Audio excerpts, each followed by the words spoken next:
Hello, thank you for joining us here on the Salt Shaker today. I'm your host, Eddie. Today we'll be joined by Cheeky Magic. She is an excellent person and an even better friend. I hope you stick around for the episode. Have a great day and enjoy.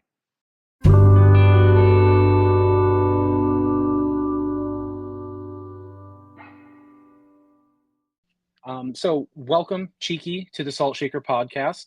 I am super excited to have you on. Um, you are probably one of the closest people to an OG on the Salt Shaker. Um, Thank you for being here. Thank you so much for having me. I'm so honored. Yeah, I'm glad that I was able to get some special time to get you on. I know your schedule is very busy with your streaming and life and everything else like that. Um, I'm happy we were able to make some time with each other to make this happen. Yeah, well, you're a priority, Eddie, because you've done such a marvelous job building this community of people, and I just can't thank you enough. Yeah, I appreciate that. It has been, I wouldn't so much say a challenge because you guys have done the majority of the legwork, really. You guys have done everything from building the community just as much as I have, and I couldn't be more thankful for you guys. Oh, well, that's good. Yeah. I was talking to Thane the other day, and I was like, we technically have our very own tech support person, right in here. Um, and a lot of people wouldn't be streaming if it wasn't for you. Not to say that they wouldn't be streaming, they just wouldn't be doing a very pretty job with it. Well, I was so excited when I saw that you gave me my own channel called Cheeky's Help Desk. I thought that I was thought it so was a good clever. fit. Yeah, I was one of those people like back when MySpace came out. I was like learning coding so I could get a background to do something. Like so I've always been really into like trying to design stuff and make it look the way that I want to. So I'm Yeah. self-taught with all the overlays for streaming and I've done a lot of just experimenting. So I'm happy to share um my Your acquired pleth skills with your others. plethora of knowledge, right? Yeah. No, I mean, it's super supportive too because there are so many people who, have come into the Salt Shaker not really having the ability or wanting to stream, but then they see, I wouldn't say the services you offer, but they see the information that you provide, and they're just like, you know what? I'm gonna try it.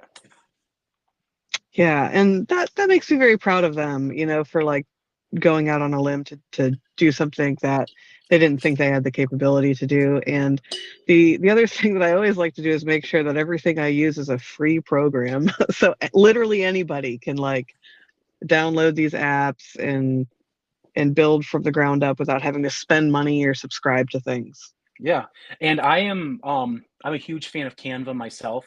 I use Canva for a lot of stuff, and I've been using it since I kind of got started with like my original deck tech videos. I used Canva a lot, so I completely get why people use it because one, it's free. Two, it's a great service. You have so much you can do on there to customize pictures and make it your own and make it your own, content when you're going through it. Yeah. And the other thing too, just if there are any like content creators who are listening who are also teachers like myself, Hmm. Canva has a program where if you verify your school email as a teacher, they will give you the pro version for free as like a thank you to educators. So, that's really cool. Also, Yeah. Canva should sponsor this podcast since we're You know singing their what? That is a praises. great idea. That is a great idea. I'm also going to see if I can get Jank Mass to sponsor because all I do is talk about them in a lot of the episodes too.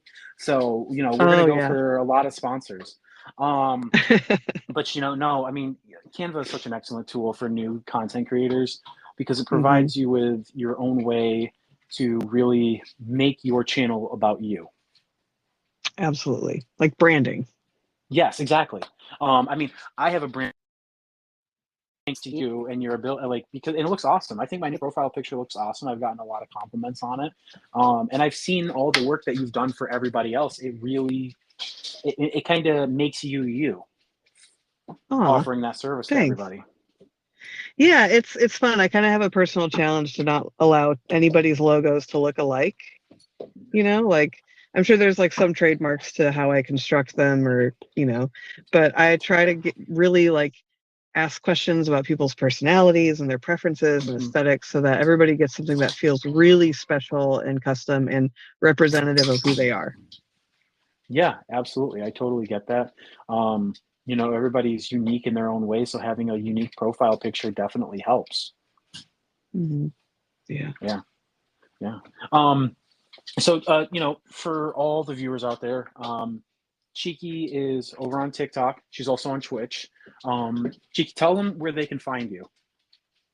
I'm trying to be everywhere. Yeah. I'm trying to really grow my presence. So I'm putting the most energy right now into TikTok and Twitch, as you said. So Hmm. everywhere you can find me at Cheeky Magic XIV, Roman numerals for Hmm. 14. Hmm. I also am on YouTube where I will upload like matches that I've played on Arena or some spell table games that I edit and I upload. I'm also on Instagram. I'm also on medium.com because that's where I do some of my writing and like Shakespearean analysis stuff with magic cards that I designed for Shakespeare stuff. So I'm kind of everywhere. I also have, anywhere you find me in my link tree, I have a link to my Archidect because I brew decks constantly. Oh, And same. people are always like, whenever I share one, I'm always getting a few people going, "Where's the deck list?" And so you can Hmm. find my deck lists on any of my socials. Go to my link tree. My Archidect has everything. Yeah, no, that's awesome. I don't use Architect, I use Moxfield, but it's kind of all the Mhm. same. As long as people can find what we're making, like they'll be happy. I have Yeah. people constantly on, like especially the last 5 or 6 days, I've had people saying, "Where can I find this deck list for like I think the Carlock deck that I made, So and cool. there was another deck on there that I made that people were just like, where can I? Oh, Zergo the Helm Smasher. People are like, where can I find this Mm, list? And it was actually really cool. It's cool because now that I'm starting to grow more and more, I'm starting to see a lot more requests for certain decks and how they're built and everything like that, and it's really yeah. cool. Now you primarily play on Arena, right? Is that where like most of Yes. your content comes from? Okay. How do you like Yes. playing on Arena? So I like it. It's not as good as paper magic in my opinion. Mm, yeah. Because my favorite part about magic is sitting around the table, Hmm. with people and stuff. But I feel like I can do a lot of the tinkering that I like to do with decks and stuff, and it's very, very convenient to be able to just hop on and get matched up with somebody to play. And the brawl format on there, while it's got a lot of cards missing, we'll say, from the commander card pool, Hmm. you still get to do your 100 card singleton format, but it's just more one-on-one. So I Yeah. enjoy it. I like unlocking my wild cards and collecting stuff on there. It's not bad. Yeah, I think I dabble with it from time to time. I'm not huge into Arena, mostly because like if I'm not, at work or doing stuff around the house or doing stuff with the kids, it's paper magic through spell table. So it's Hmm. Arena is kind of hard for me to keep up with for the most part. Yeah, so once a month for me is when I schedule like my big spell table game. Now Hmm. I know other people can have the courage and the scheduling flexibility to be able to do like one a week, but for me I do one spell table game a month that I look forward to. And then I do Arena, and when my school year ends at the end of May, I plan on adding some more daytime streams, and I might be streaming some Baldur's Gate 3 or some Helldivers 2, or I might even just do a silly Skyrim stream just for nostalgia's sake. So Yeah, I'm hoping to expand the Twitch once I get to my summer break. yeah, yeah. Now I assume a teacher, right? Could Yes, I high school ask teacher. what you teach? Yes. So I'm certified to teach French, theater, and English, and I have taught all of those things. Currently, I'm predominantly teaching 12th grade English, which in my district is like British literature. So it's right in my wheelhouse. You know, I love. Oh, go ahead. No, no, no. I was gonna say when I was in 12th grade, it was what was it? It was like ancient literature. Oh, So cool. like stories from like it was a lot of mythology, a lot of we did a lot of like, quote unquote Viking stories, like stories from that Mm-hmm. time period, and a lot of the stories that like the Christian monks had written about Vikings after Yep. like that whole period had ended. So that was a Mm-hmm. lot of what my 12th grade was. We did like British and French um, literature in like I think 10th or 11th grade. Mind you, I went to school in Florida, Awesome. so it was different than everywhere else apparently. Yeah, that's really cool. So you were probably reading like the Snorri Sturluson accounts of like the Hmm. Danes or whatever. Um, so I have a lot of flexibility because I'm at a public charter school, which means it's kind of self-governing in a lot of ways. Yeah. And the admin, I have to say, are super chill, and they trust my content knowledge, so they really let me teach whatever. So my areas of obsession, I will say, are medieval literature, like Beowulf. I'm really into that, Oh and man, Beowulf. Yeah. like Liber Monstrorum, the Book of Monsters from the medieval Hmm. period. Then I really like to jump to Renaissance and get into Shakespeare and Marlowe and Middleton, and then into 19th century, because early 19th century you get like the romantic poets like Byron and Keats, Hmm. and then later 1800s you get the Victorian stuff, like you get the Gothic, like you get Dracula and Yeah. you get Oscar Wilde and stuff like that. So those are my favorite areas to teach. Now I do have a question for you because you did mention Mm-hmm. Shakespeare. This was a question I did have for you. Um, you can answer this however you want. What is your favorite film or television adaptation of Romeo and Juliet? Oh, such a good question. You Um, an- you answer and then I'll tell you mine because it might be similar, it might be different. Okay. I have to do my honorable mention first. Hmm. Okay. First I have to acknowledge that I don't think I've seen all of them. I've seen three of them that I can recall. Hmm. There's one from it was like the 20s or 30s, with Leslie Howard, who is this like old actor. Um, and he played Romeo, and Basil Rathbone, who is famous for playing like Sherlock Holmes early on. He played Tybalt, Yeah. Yeah. and it wasn't a perfect version, but I have a really soft spot for Leslie Howard. And just fun fact about that, that was during the time where they were not allowed to show couples in a bed at the same time. So in the scene where, they have spent a night together and they're waking up, Juliet is laying in the bed and Romeo is kind of laying in the bed, but both of his feet are on the floor. It Gotcha. looks really, it looks really awkward, but that was like like a decency rule that they had back then. Right. That So was, anyway, yeah. I love that version, just for nostalgia. But I think my favorite version is the Baz Luhrmann, um, Leonardo DiCaprio, Claire Danes version. Yeah, yeah, that is honestly, I mean, I've heard so many people, like in the literary community say that that's probably the most accurate film Hmm. adaptation of Romeo and Juliet. I mean, obviously not accurate because it's the guns and the cars and it's a little more modern, but in terms of like storytelling and how the story is portrayed. Well, it's funny that you say that because like set design and costume design in Shakespeare's day was famously anachronistic.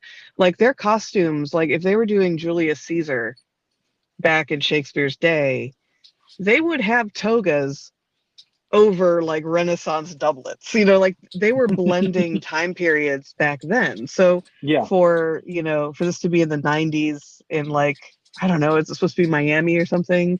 Verona Um, Beach. Yeah, actually, I think it's supposed to be South Beach or South Beach okay, yeah. in California. I think is where it's Okay, actually yes. is where it was filmed. So, Yes. Um, I think it's great because it's just reinterpreting it in a way that makes it feel more contemporary and true to the time. So, um, I think it's a great movie, and I think it's really awesome. Um, it's a really great telling of Romeo and Juliet. But But yeah, overall, I think it's a great story. I When you Mhm. said theater as well, I actually was a theater kid myself. I did a couple of shows Ah. back in high school. I did You Can't Take It With You. I Mm. did I did cat, not the Cat in the Hat, Seussical. I did Seussical. Oh, cool. Um, yep, and then I also did Sound of Music, just the generic basic Oh. ones. Yeah. Well, I wouldn't say that. I think that's really cool. Yeah, I was really big into theater.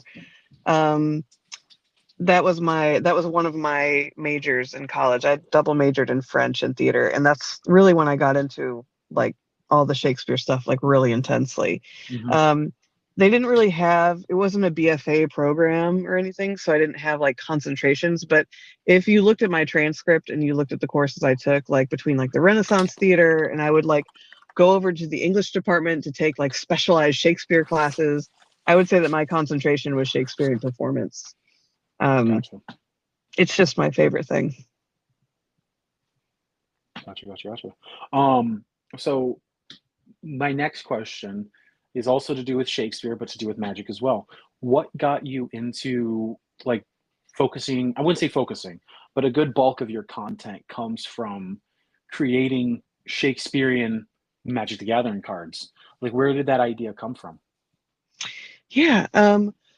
So due to some life circumstances, so I had been performing with like a Shakespeare company for several years, doing like stage combat, and I was doing rehearsals, and like I've had a lot of Hmm. circumstances change to where that's just not possible for me anymore. And I was like, oh, I need a creative outlet so bad. And so I picked up Magic the Gathering like a little over 2 years ago. It was actually my high school students that got me into it because they needed an advisor for their club. I was like, I don't know what this game is. They're like, we'll teach you. And then, then it was like, I'm not looking back. Like, this game is awesome. Um, but I felt like I didn't really have a creative outlet anymore. I have all of this love of theater and language and Shakespeare just rolling around in my head all the time. And eventually, like I started to realize why I appreciated magic so much. And it's the same reason why I like French, because I have to have like both sides of my brain active. I need to have like the logical, technical, almost mathematical side activated. And you Hmm. get that in French with like grammar and like language mechanics and Yeah. conjugations. But then I also need like the creative and the expressive side. In French, that's where you get like the literature and the poetry and just speaking to people. And I feel like magic does that too, because I get to be expressive, and in like deck brewing, I get to almost tell stories with the cards and, run around a fantasy world and, quote unquote, sling spells. But then there's also a lot of like math and mechanics. And the combination for me is just perfect. So realizing that, I started to really appreciate how flavor for cards is not just confined to the flavor text, but like the mechanics build characterization, you know? Right. Like it means something for a character to have menace, like that's going to Hmm. have a certain kind of art. It's like you've built part of a character by giving it menace or Hmm. intimidate. Or So death I got touch, very, or yeah, or yeah, first strike, yeah, or all of those kind of keywords can also add to the yeah. flavor of the card. Yeah, it tells you who that creature is, because most of my Shakespeare cards for now are focused on creatures and characters. Hmm. So I started to really then just brainstorm and start to tell my own, like build my own characterizations through the mechanics of, beloved Shakespeare characters, starting with like Hamlet and Richard III and, some of my early ones like that. Um, and now it's like it feels like there's just like this waterfall of ideas, and it's like I only have a bucket, and I'm trying to catch all the ideas. I'm trying to like crank out the cards so I don't forget. I feel like it's become the creative outlet that I've really, really wanted for a long time. That's awesome. That's awesome. I mean, that was part of the question too. Is how'd you get into magic? But I mean, that's so awesome that your students just. I mean, did they have to whittle you down at all, or was it like a yeah, okay, I'll do it kind of thing? No, so one of the kids was already in the D&D club that I was the advisor for, and Mm, I was basically like the game master for. And he had been in the club for like 2 or 3 years, and he was just like the most wholesome student, like just so polite, but also yeah. very, very funny and mischievous in game. And so he had a bunch of friends that played Magic, and he asked me, and I was basically like, you know what, anything for you, sure. Okay. And he was like, "Do you want us to teach you how to play?" And I was like, "I don't know, maybe." And so for the longest time, it was four of them playing Commander. And I would watch because I was very curious. I mean, it's like fantasy characters, so I'm already like hooked You're in. already half invested, right? Yeah. So then I started like they would offer like, "Do you want to play?" And I was like, "Oh, no, no, no, no," because I was just intimidated. So then I Right. started like that's when I started playing Arena because I was Okay. like, I'm going to learn the basics so I don't embarrass myself in front of these children. Hmm. Yeah, because Um, if children won't let you forget that either. oh, for sure. So when I felt like I was ready, like, okay, I know how to tap land for mana. I know the evergreen keywords. Like I understand phases kind of. I feel like I'm ready. So I was like, sure, I'll try. And that kid gave me his Arcades the Strategist deck, which is all walls. Hmm. And it's just like a deck full of creatures that like can't attack unless you have Arcades out. And I Yeah. just didn't understand. I'm like, what am I supposed to do with the 0/6, a 0/3, and a 0/4? You know, it was hilariously frustrating. Like they were getting a kick out of the fact that like I was, you know, having a hard time with it. And, you know, I'm good natured, so I'm laughing too. But then I was like, I'm gonna build my own. You know, Yeah. I want to do something I want to do. And so my first deck that I built was Karametra.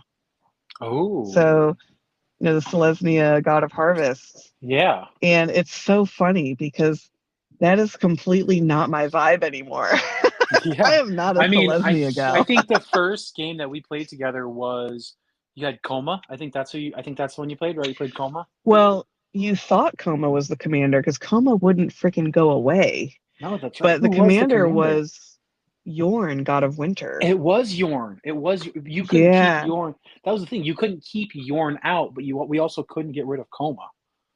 Yeah. I mean, honestly, Yorn is great for my Kraken's deck because he's mostly necessary in the early game because he helps me effectively double my mana to Right. get the big Krakens out. But once I get the big Krakens out or the big serpents, I don't really need him anymore. So I Right. guess Coma is kind of a secret commander, maybe, or a hidden commander. Yeah. Yeah. Hidden commander. Yeah. Absolutely. Um. So what's your current favorite commander deck that you're running? Astarion the Decadent. Mm.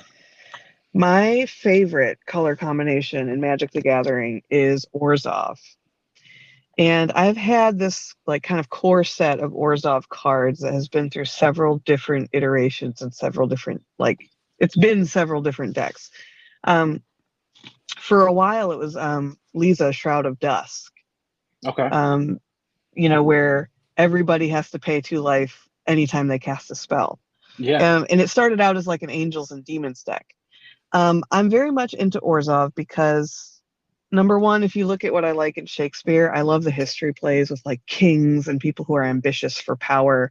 And it's always these people who are like the worst, most cutthroat people, but then they put on this really innocent facade to everyone else. And to me, that's what Orzhov is, you know?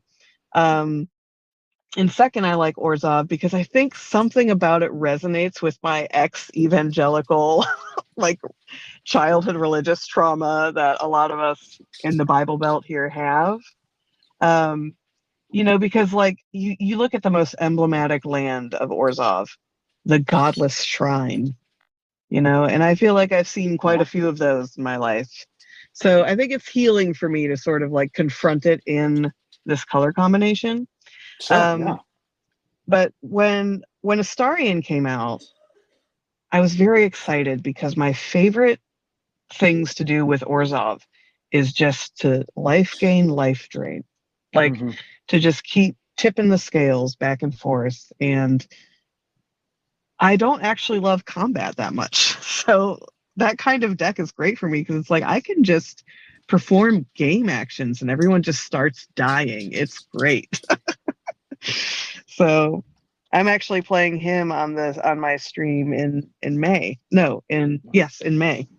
Okay. And for our So, stream in June, you're doing mhm. cows, right? I sure am. I sure am, Eddie. Tell me about your cow deck. Okay, so my adult play group, like not the club that I run for my kids, but my adult play group is made Yeah. up of people who I have taught the game to. So there's a sense that like I always want to make sure I'm helping them learn. And yeah, there's a thing called tough love, but I also don't want to just stomp them every week. Right. You And want I to felt like kind I of was, grow together. yeah, and I felt like I was starting to just stomp them, and it would happen on accident. Um, so I was like, let me build a real stupid deck. Like, let me just do something goofy that will make everybody laugh. It'll be Sure. entertaining to play, but it's not going to win. So I got Balden Century Herdmaster, who is a 0/7 mono white commander that says creatures assign damage according to their toughnesses, and you get to add to their toughness based on how many cards you have in hand. So it relies on mono white card draw, which is famously great, right? Right. So it was a deck full of like really suboptimal card draw, like Secret Rendezvous, where like you're giving your opponents cards. And then just a bunch of cows, because cows have big butts in Magic. Yeah, they do. And unfortunately, the deck stomped. It stomped the play group. Oh no. And I even played it a couple times at school, and it stomped the children. So I've continued to try to nerf it, especially after Outlaws of Thunder Junction, because more cow stuff came out in different colors. Like Bruce Tarl adds red, and then Bonnie Paul, who makes a giant cow, is blue and green. So which I is now kind of have like a a play on Paul 4-color. Bunyan. Yeah. Yeah. So now I have a 4-color farm animals deck. I've expanded my horizons. It now includes goats, geese, boars. What else? Goats, geese, boars, sheep, a scarecrow. So you could farming, kind of say farming it's like an equipment. animal farm deck. Yeah, so I haven't told you who the new commander is. I'm calling it the feudal system because the only 4-color legendary creature that I have in my possession that could be the commander for a white, blue, red, and green deck is Aragorn the Uniter. So you have the king, and then you have like the vassals, and then you have like the serfs and the farm animals. So it's the feudal system. Yeah. Excited to play against it. So for that specific game, I am doing Space Family Goblinson. I'm so excited. Right, which is just roll as. I do have a couple of incredible. And it's Gruul. It's red and green, so like I can get big and stompy as hard as I can. I'm very much looking forward to that game. Earlier in the month, and it's still in the works, but I believe I'm doing a band commander game with a couple other people, and I'm playing Cool. I'm doing Leovold, Emissary of Trust. Oh, cool! Very cool. So love that. Yeah. So I mean, aside from your cow deck, what else are you working on right now? Like deck building wise? Yeah. What else are you working on for your decks? For sure. I've so I think you've heard of my mono blue card draw mini game deck. No, I haven't actually. You haven't heard of this? Oh my gosh. Okay. So this was another goofy idea I had to have a fun deck, like a really fun deck for the whole table that's not going to stomp, but it can still win. So the commander is Inga Runeyes, although I think I'm changing it to Gandalf, Friend of the Shire. It literally doesn't matter who the commander is. Okay. Yeah. So the entire deck is just card draw. That's it. Creatures that draw cards, and then instants and sorceries that draw cards. Because the win con is Laboratory Maniac or Thassa's Oracle, but you're not allowed to have any combos to find it. You're not allowed to have any sort of like interaction or removal. And there's very little, if any, graveyard recursion of any kind. Do you have what is it, Triskaidekaphile in it?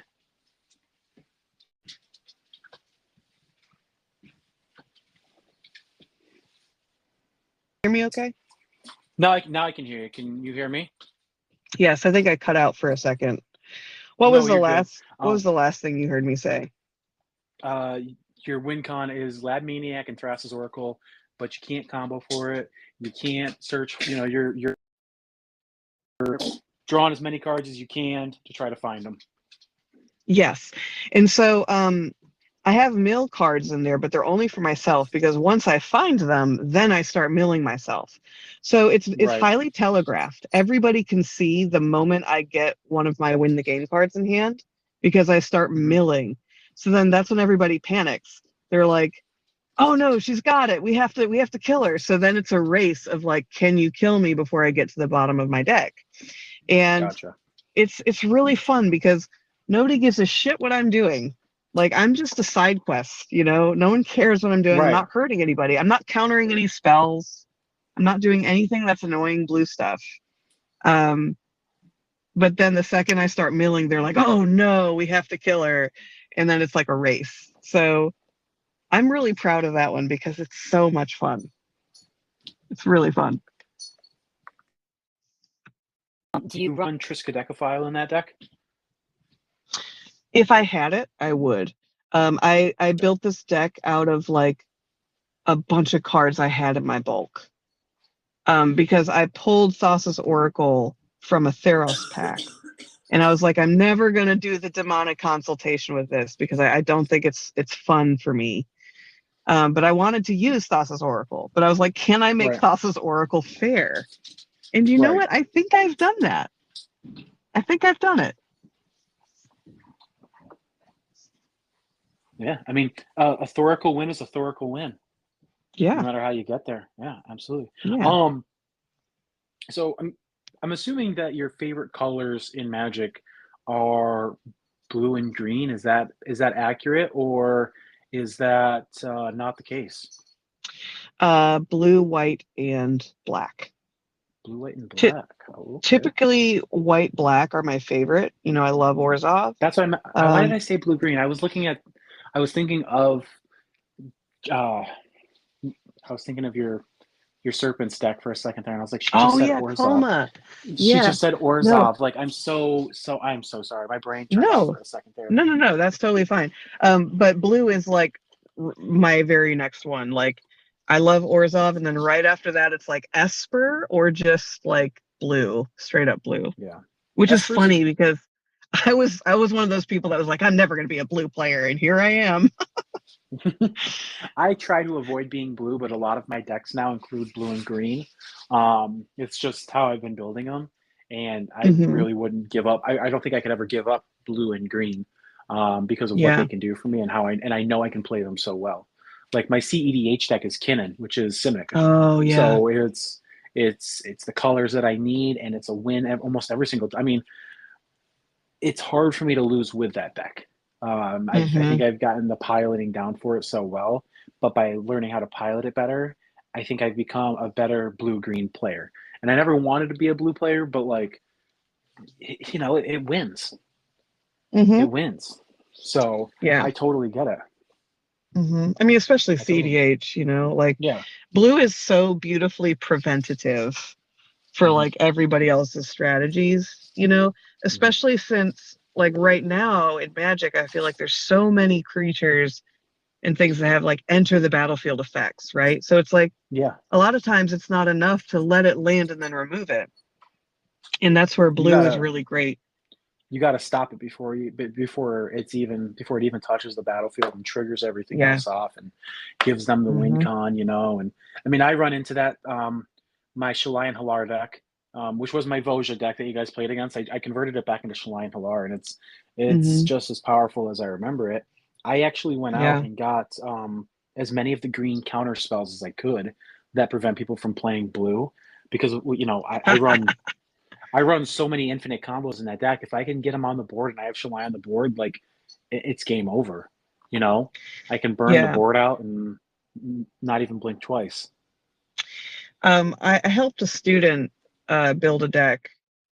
He built Pylath World Sculptor. It's the red green. I think it's an Yeah, yeah, yeah. elemental. It's like the landfall. It's the Um, landfall plants deck. Yeah. yeah, so he had that promo card from like opening a pack, and he had no cards of his own, but like a local game store near us like donated a bunch of bulk to the club. So we went through that to build his deck, and we found a 1 mana like hybrid mana green red counter spell that was like counter target blue spell. And I was like, this is that's it. I was like, this is so specific. I'm like, but when you Mhm. actually pull this off, it's gonna feel like you just won the lottery. So he was And like, it makes okay. people So he threw it in salty. there, and then yeah, they're like, that's not supposed to be in red green, you know. So he played it, and like he got up from the table, did like a whole victory dance. He was just elated that he countered a blue spell with a red green spell. Yeah. It's honestly, it's such a good card for those colors because you don't expect counter spells, and especially one drops in red or green. You expect those counter spells in black and blue. Yeah, and Mm-hmm. you drop a red green hybrid on the table and say no, your opponents are probably going to get frustrated. Yeah, because they're Yeah. they're trying to read the board and they're looking at like everyone's open mana, you know, and they're like, well, that person, I don't need to worry about that person because they don't have any counters, you know, and then their calculations are completely off. You know, they didn't account for it. So it's very Mhm. funny. Yeah. One of my favorite is Summer's Veil. Basically, it prevents them from being able to play black and blue spells the rest of the turn. Targets of black or blue spells for the rest of the turn. So Incredible. yeah. So if you can, it's a 2 drop, I think, but it's effective. It's Mm-hmm. effective because most of the people that are going to be trying to stop my infinites are blue and black players. Mm. Yep. So, Although, um, like, go ahead. how often do you run into like white being the removal threat? Because white has so many like exile cards and things like that. Does that ever become like scary for you in a CDH game? I don't play CDH, so I have no idea. So in CDH, it's not really. I run so many counter spells. I mean, I can just, and by the point that I have Cannon out and I'm running for the win con, I have infinite mana. So like I can Hmm. do whatever I need to do. I could pop my combo off and go through my whole deck and find a free counter spell while it's, Yeah. everything's still on the stack, and then counter whatever they're trying to do. So Mm. in that, not really a problem. But when I'm playing like I am playing Shaline and I run into that issue, I'm just like, well, okay. Like if somebody plays swords or path, or any other number of removal spells that are in white, because like you said, there are a lot of removal spells in white. I kind of just have to eat it sometimes. Or I play like a heroic intervention, or I do have other cards in my deck that give my creatures hexproof. Um, so there's always a couple of options, but never never enough to be effective in certain games. Yeah. So as far as white with removal, I do have to say something about this because I for the first time had a Magic the Gathering game end like most games of Monopoly that I play, which is like, I'm just sick of this. Can we just not like Yeah, I've never finished a game of Monopoly, I don't think. And I finally had a Magic the Gathering game happen where everybody just agreed like like we're it's taken tired. I long don't want to do enough. this anymore. Now we knew this would happen. So it was me, Washington Evie, Hot Mhm. Zombie, and Metal and MTG because it's Evie's fault because she was like, I have a really mean Azorius control deck. It's Grand Arbiter Augustin, and I never get to play it, but I really like it. And I was like, girl, I was like, I have Brago. Same thing. I'm so proud of it. It's a great deck, but I never get to play it because it's so grindy. And so we all decided it would be a good thing to do for science and for posterity to have a four-way Azorius game. I And saw your so reaction video from the aftermath of that, and your face, like you could tell a story.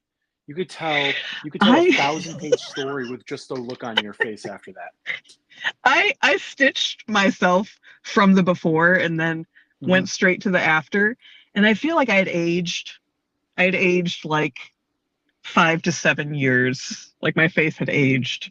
I Yeah, was so tired. It was and I don't wild. blame you. I'm I don't glad we blame did you. it. I'm glad we did it because it was like we can always look back on that and be like, remember that time? It was very fun. It was very fun for a while, and then it wasn't. And then it wasn't. Like that sounds horrible. That sounds like a horrible way to spend 5.5 hours. The thing that I will say, yeah, 5.5 hours.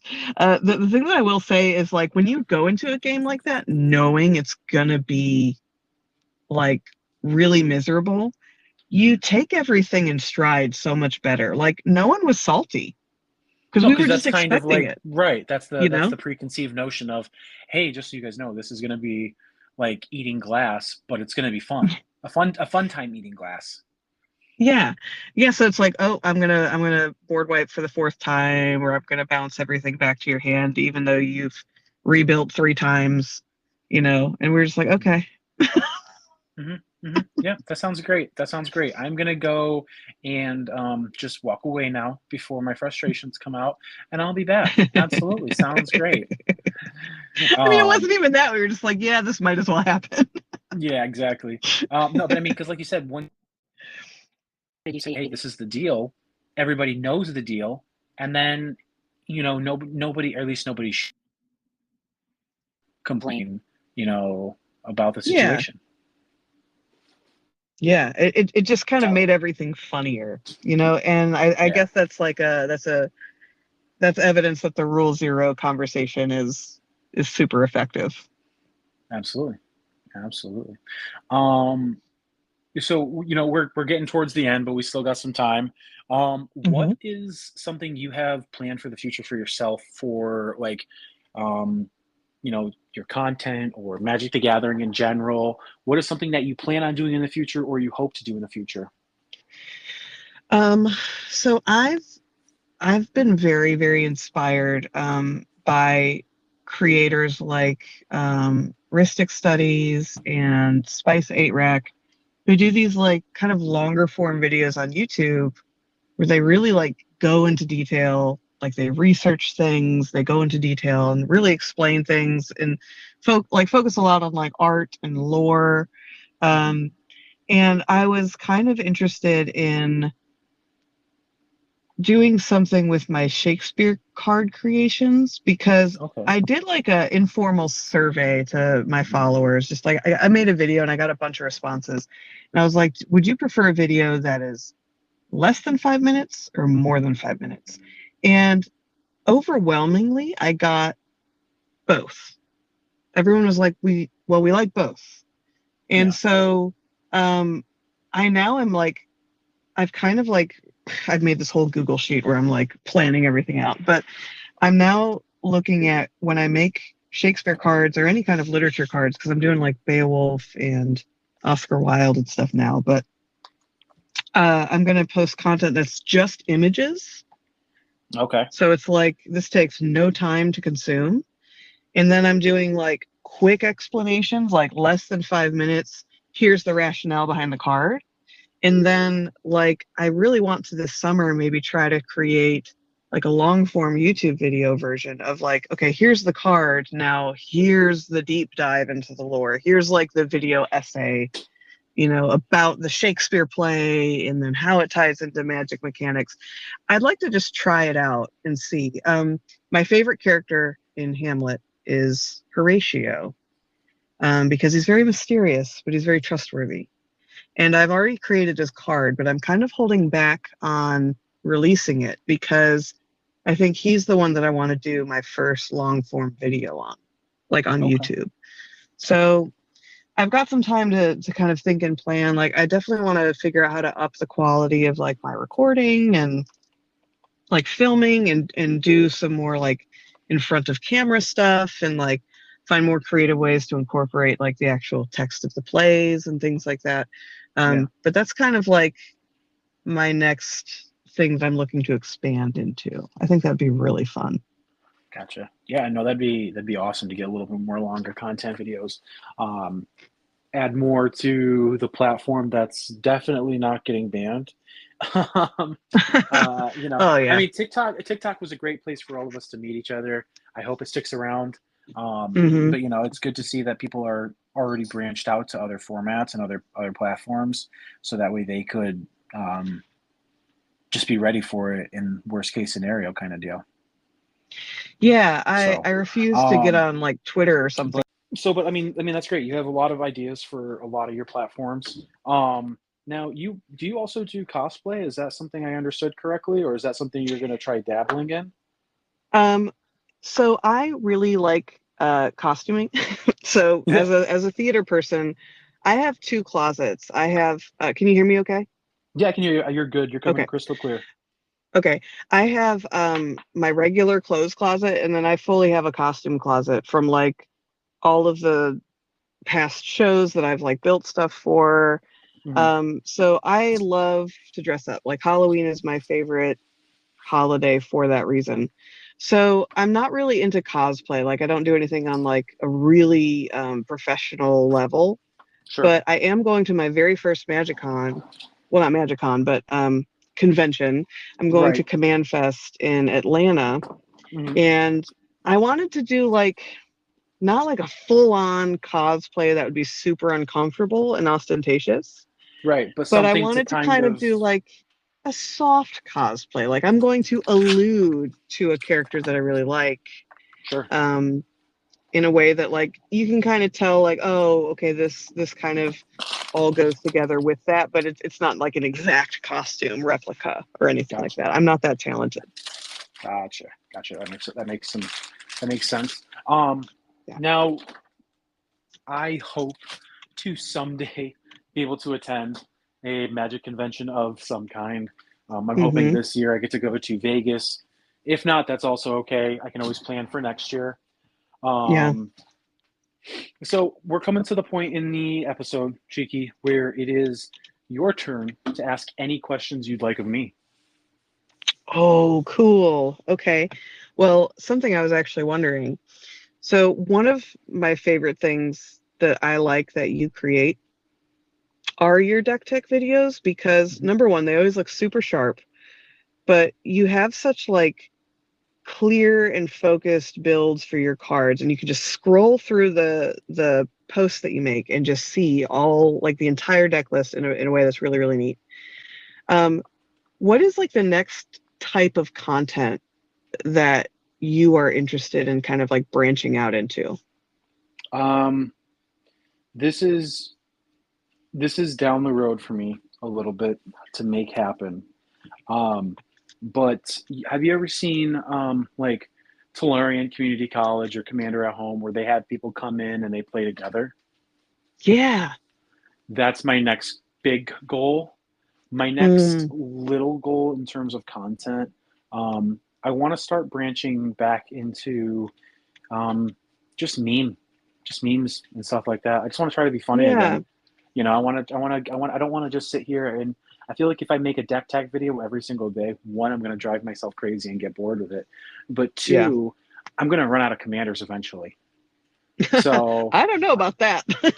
I think I might run out of like good viable Yeah. commanders at some point. Let me clarify that. But I mean, so what I've kind of done now is I'm also trying to get a lot more focus on my page, and I've realized posting a bunch of times throughout the day isn't helping me. So Mm, I do my more. I post in the morning.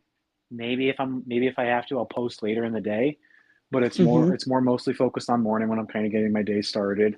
What I really want to try doing is to get information videos, like not on par with what Rip does, but close. Like, hey, have you tried this combo with this combo kind of thing. Um, I think it's just finding the confidence to put myself in front of the camera, um, Mm. kind of deal, because I want to be able to present myself and put a face to a name for a lot of people, so they can see, oh my God, that's Eddie MTG from TikTok and Salt Shaker and all that other good stuff. I kind of the deck tech stuff is kind of just me um, doing what I can. A lot of the decks, I mean, I will say this. I I don't know if it's because I'm on the spectrum or what, but when I look at a commander and then I start looking at cards, it all clicks for me instantly, and I Oh, will cool. throw the decks together as fast as possible. And then I have a little I have there's a program that MTG Swamp Noob introduced me to that kind of tells me a lot about how a deck would run. So it runs it Oh, through cool. and it tells all the combos and everything like that. So as long as it appears viable, I share it with everybody else. If it's not viable, I'm like, okay, back to the drawing board.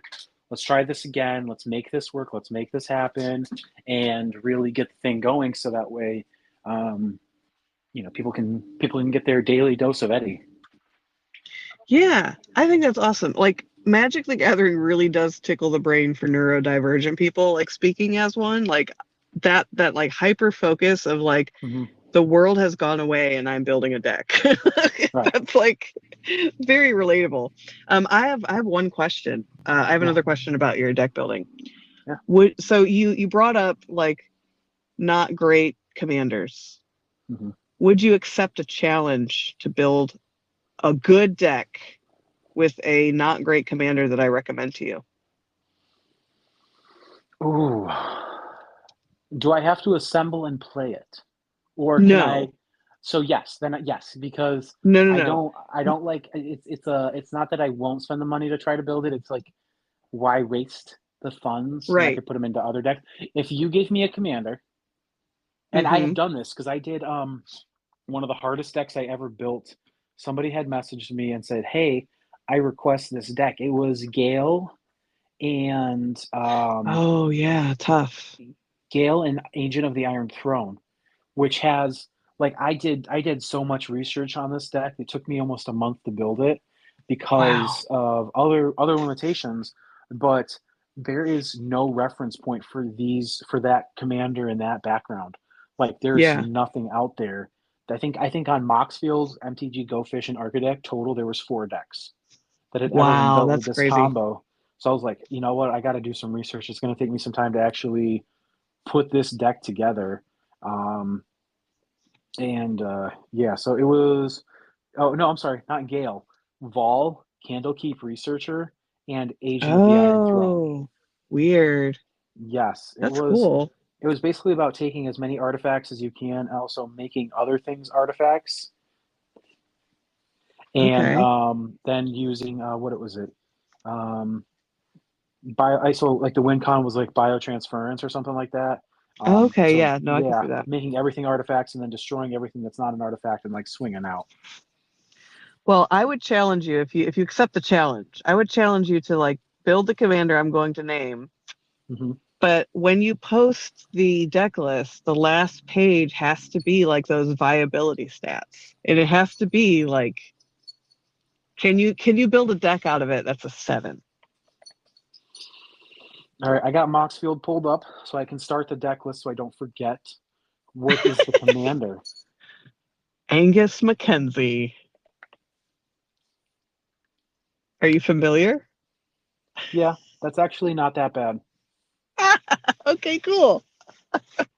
So I have. I'd love to So see it. here's the deal. I have white. I have blue. I Hmm. can find ways to untap him whenever I need to. So I could just swing full force, especially if I kind of ran it with some. You know what? I could do this. I could do this. I could. I Okay, could. I'm I could take the. excited. I could take the green and make it big and stompy, and then when somebody Hmm. tries to block or something like that, or block with like death touch creatures, I can just say, you know what? No, Never I'm mind. gonna. Never mind. Prevent the damage. That's so funny. Prevent the I would damage. I love to can. I see can it. do this. It might give me like No rush. Monday. Monday. You'll see it on Oh, Monday. oh wow, that's very bold. Hmm. I guess you're tunneling into the hyperfixation as we speak. I work for the government, Cheeky, so a lot of my day is spent looking at my phone. So, Fair enough. uh, so I could definitely make this happen probably in a day, but I'll I'm make it so a excited. Monday. I'll make it a Monday job. Um, what else you got for me before we do our closing? Hmm. What else? I didn't expect you to accept that challenge so quickly. I'm a little taken aback. Um, If I could build Vol and Agent of the Iron Throne, I think I could do this. okay.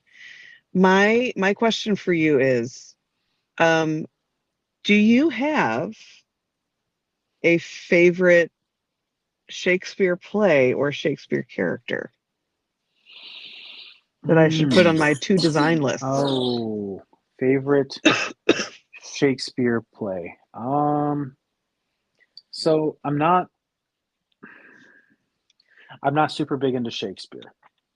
Fair enough. I will be fair. I'll be right up in front with honest with you. But if I had to choose like something, um, it would probably be like one of the Snorri tales. Um, Oh, like you want some Norse mythology? yeah, go free reign with it. But like, if you could do something from Snorri's tales, like I could definitely, I would that would be awesome. Something literally just clicked in my brain. Okay. And I think I have the perfect thing. You know, and So, here's the best part about that too, is you could essentially take some designs because there's a whole set around Vikings.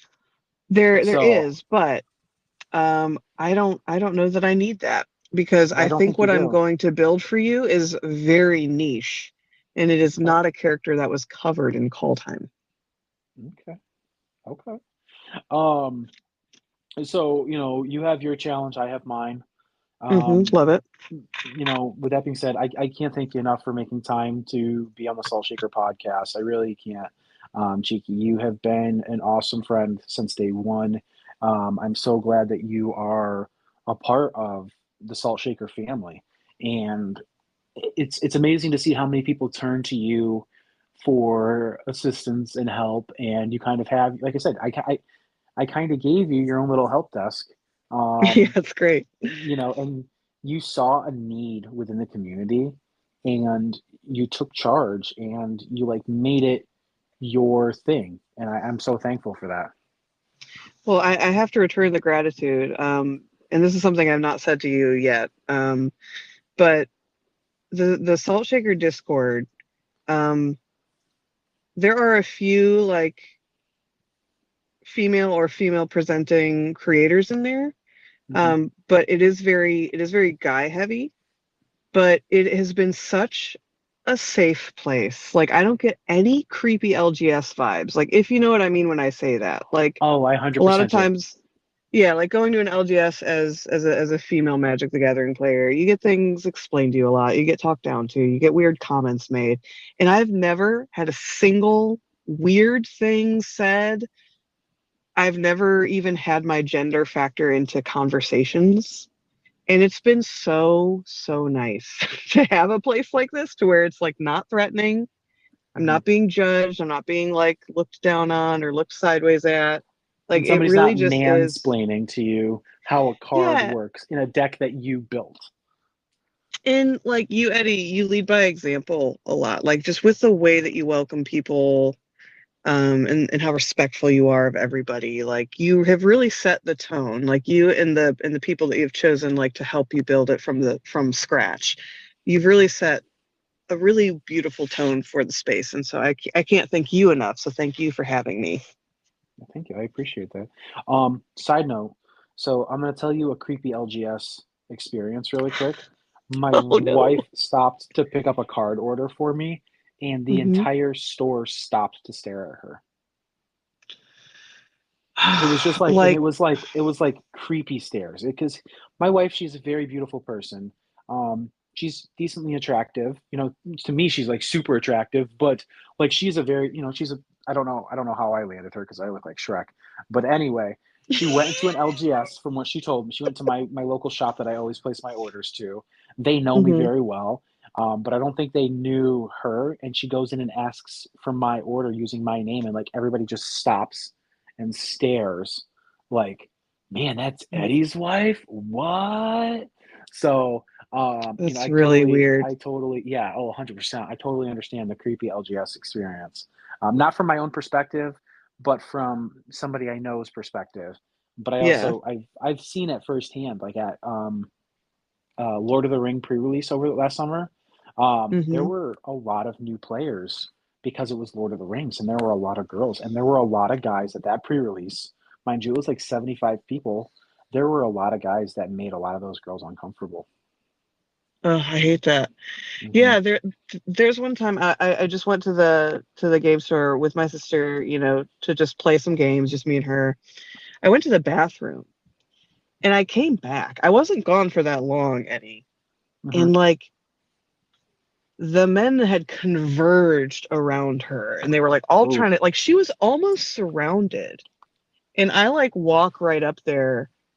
I'm like, "What's going on?" yeah, And I'm just going like, "Excuse me, can I please get to my things?" Like kind of being a little bit rude because it's like she's like surrounded, you right. know? Like they're swarming her Yeah. like pieces of meat, Yeah. like sharks to, you know, yeah. Yeah. No, I mean it's a lot of it comes from a lot of these guys not understanding social cues in the proper way.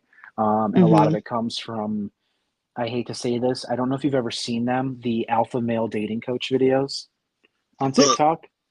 You know, so the Sorry. reaction I had tells me a you know what I'm talking about, but I'm sure a yeah. lot of these guys try to live their lives like that, um, and think they're top of the line, but in reality, they don't have the social experience to properly approach people, and specifically, women or female presenting people, because they just don't understand. So they come off Right. in such a horrible way.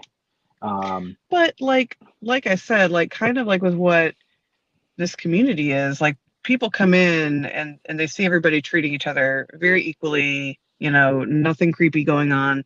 And even when people are rude, like if anyone's ever rude, it's I think I've only seen it happen once or twice in the Discord. I can immediately see someone go, "Hey, I'm about to message you." Like a side conversation has been had, so people know that that's not appropriate. mhm. Like you guys set an example and people follow it. So like if more, guys at game stores, behave in a way that is like respectful and decent, Cheeky, I maybe think the I'm ones losing who you have there. a thing or two to learn. Mm, hold on. All right, you still there?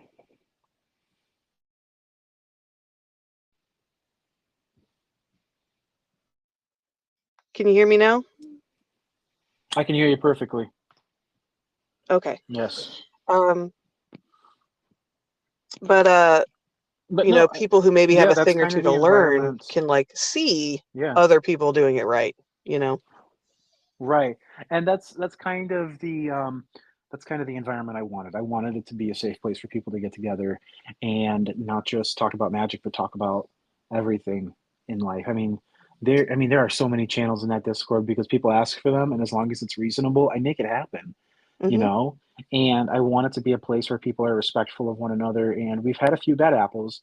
They've been handled, um in the best way possible, but it's an unfortunate incident with any online communities. You're going to have those bad apples from time to time, and you're going to have to Yeah. take care of them.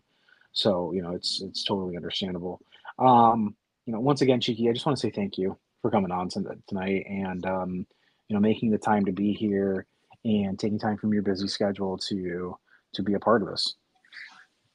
Thank you so much. It's been really, really great, and I look forward to more conversations in the future. Absolutely, absolutely. My plan in the future is to definitely do a podcast during a game. So that way Ooh, we can all kind of sit there and talk and play, and people that are listening in can kind of understand, if they don't know how magic goes, they'll learn a little bit about magic. I mean, they won't see it, unless they're tuned into the live streams. But they'll also see how people talk to each other during a game. that's awesome. Yeah, absolutely. Absolutely. So, um, Cheeky, once again, thank you for coming on to the Salt Shaker. I really appreciate it. You have been fantastic. I know there were a few technical difficulties, but it's perfectly okay. I myself am learning how to deal with those technical difficulties, still starting out. Um, Stay tuned for this coming Sunday. Actually, I get to interview Jank Mats, the guys from Oh, Jank Mats. awesome. Yes, so keep an eye out for that. Keep an eye out for this episode. I'll have it posted up here soon. And everybody who's listening, thank you so much for tuning in. Thank you so much. All righty, Cheeky. You have a great day. You too. Bye. All righty. Bye bye.